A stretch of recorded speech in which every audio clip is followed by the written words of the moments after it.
There are two questions about dilation that we are being asked almost every single day. One is, why am I not dilating? And the other one is, why am I not dilating faster? Yes, so in this video, we are going to answer both questions by sharing with you the 10 reasons why you are not dilating at the end of your pregnancy or not dilating faster, no matter if your contractions have started or not. And of course, we are also going to discuss what you can do in each situation. Yes, this is Natalie, a pregnancy and birth consultant and TCM therapist. And that's Matthias, a researcher and science geek. And on this channel, we help expecting mummies naturally and science-based. We're happy that you're watching this. Okay, so let's start with the basics because this is something that seems to confuse so many women. Right. The biggest part of your cervical dilation happens once you experience true labor contractions and not before, period. Yes, it is true that normally a woman starts to dilate already a bit before she goes into labor, but not necessarily. Right. And we say this because so many women panic when they're like 37 or 38 or even 39 weeks pregnant and have not yet started to dilate. But under normal circumstances, that's not necessarily a reason to be worried. Right. What is true is that if your cervix is already dilated before labor starts, even if it is just a tiny bit, then you are normally more likely to go into labor spontaneously. So if this is your first pregnancy, ideally your cervix is 1 finger wide dilated or 2 fingers wide if this is not your first baby. However, it does not need to be. We are going to see that other things are more important when it comes to your cervix before you go into labor. Yes, so with that said, let's first look into the possible reasons why you're not dilating, or if you have already started to dilate a bit, why you're not dilating faster, no matter if your contractions have started or not. The first reason can be that your cervix is not ready to dilate. And really, we only talk about one thing here, your cervix has to be soft. If your cervix is not soft, dilation cannot and will not happen. Yes, and by the way, your cervix does not necessarily have to be effaced or thinned out so that it can start to dilate.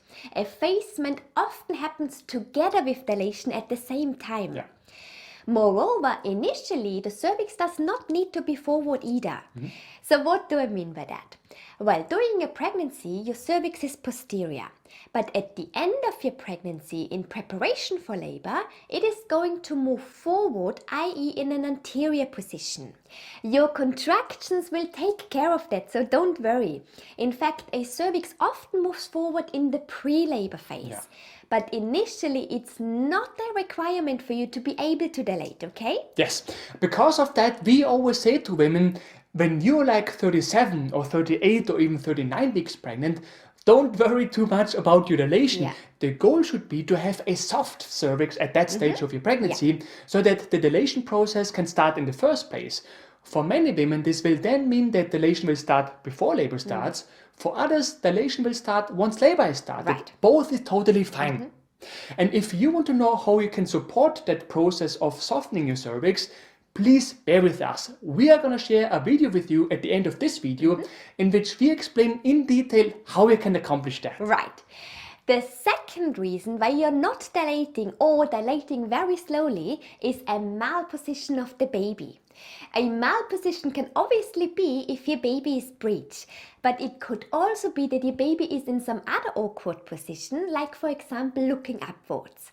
However, in most cases, a malposition means that your baby is occiput posterior, i.e. facing your front instead of facing your back. Yes, we know it's a bit counterintuitive that a malposition would interfere with dilation or cause a slow dilation. In fact, many women have asked us, what does my baby's position have to do with my cervix? Well, a lot actually, because if your baby is not in a good position, your baby's head cannot apply well to your cervix. But that pressure on your cervix from your baby's head is one of the main drivers of your cervical dilation, if you will. Right? Yes, there are many things that you can try to get your baby into a better position when you are in labor. Yeah. In fact, in our childbirth class, we show you tons of tricks and positions to accomplish that. But of course, ideally, baby gets into a better position already before labor starts. And if you want to know how you can do that, please bear with us. Later in this video, we are going to share a video with you in which we explain in detail what you can do. Right. The next reason why you're not dilating or dilating very slowly are emotional reasons. For example, stress, anger, frustration, or depression. I know, we probably annoy you already with our emotional drivel in some of our videos, but please do not underestimate this. Yes, the problem is that emotions can interfere with labor hormones, and this can also have an impact on your dilation. Yeah.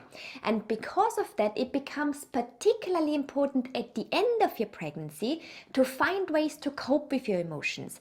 In fact, if you experience very profound emotions, it might be best to talk to a therapist.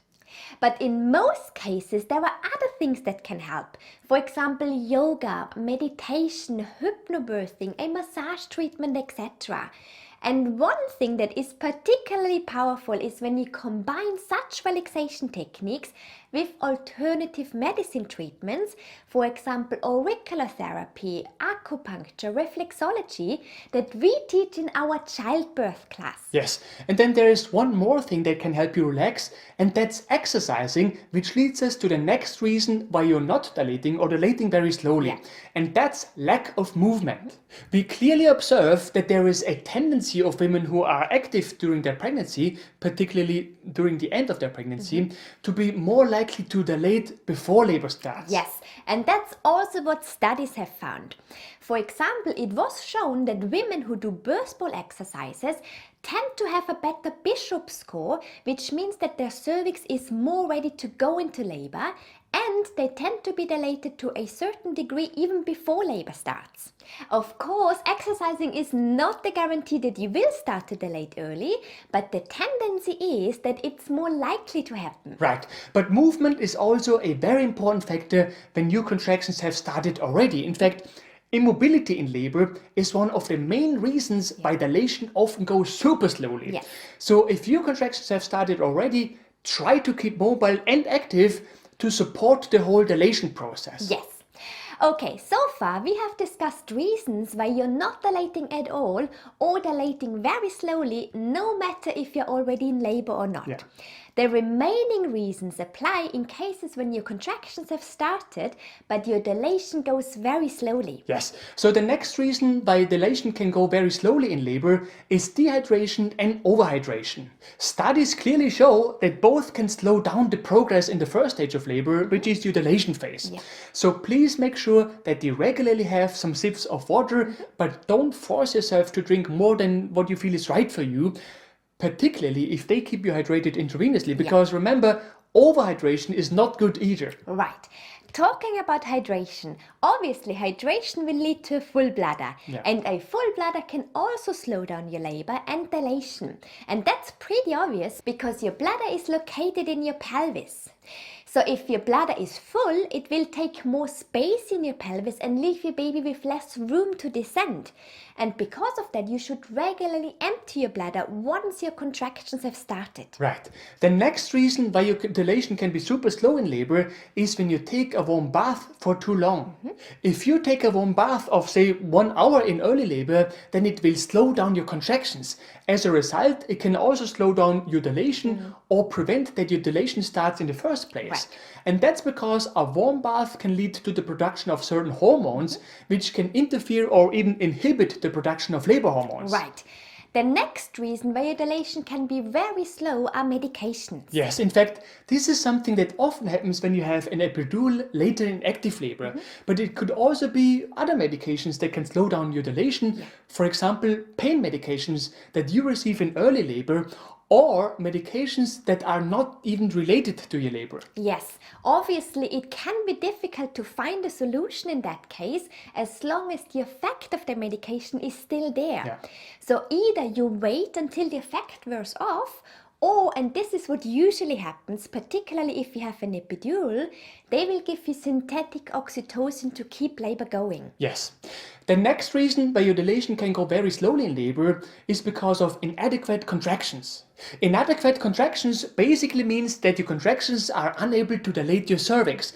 Unfortunately, there are lots of reasons why contractions can be inadequate. For example, because the baby is not in an optimal position, but we cannot explain all of those reasons in a 10-minute video. But we do discuss this topic extensively in our childbirth class, and of course, we also show you exactly what you can do in such cases. Right. And then finally, please keep in mind that sometimes the exact reason why your dilation is so slow or why you're not dilating at all is unknown.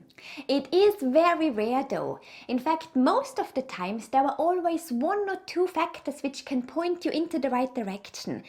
But in very rare cases, there is just no obvious reason. But the good news here is that if you give your body time, the problem will normally resolve by itself. Right. So as we already said, there are a lot of things that you can do if dilation does not progress or if you're not dilating at all. And we explain all of them in detail in our childbirth class. However, as mentioned already, an even better way would be to prevent this from happening in the first place. So what you can do is, well, there are actually three things, right? Yes. First, help your body soften your cervix from week 37. If you want to know how, watch the video that pops up now. Right. Second, at least equally important, is to help your baby into the best position for labor, particularly if your baby is occiput posterior. If you want to know how, watch the video that pops up now. Right. And third, if you're 36 plus weeks pregnant, but baby has not yet engaged, help your baby to do so with the help of our 5 steps protocol. Video pops up now. Yes, but as always, you can also find the links to those videos in the description below this video. Right. If you have found this video helpful, we would be super grateful if you could leave us a like below this video. Yes, and for more useful tips and tools on pregnancy-related topics, make sure to subscribe to our channel and hit the bell.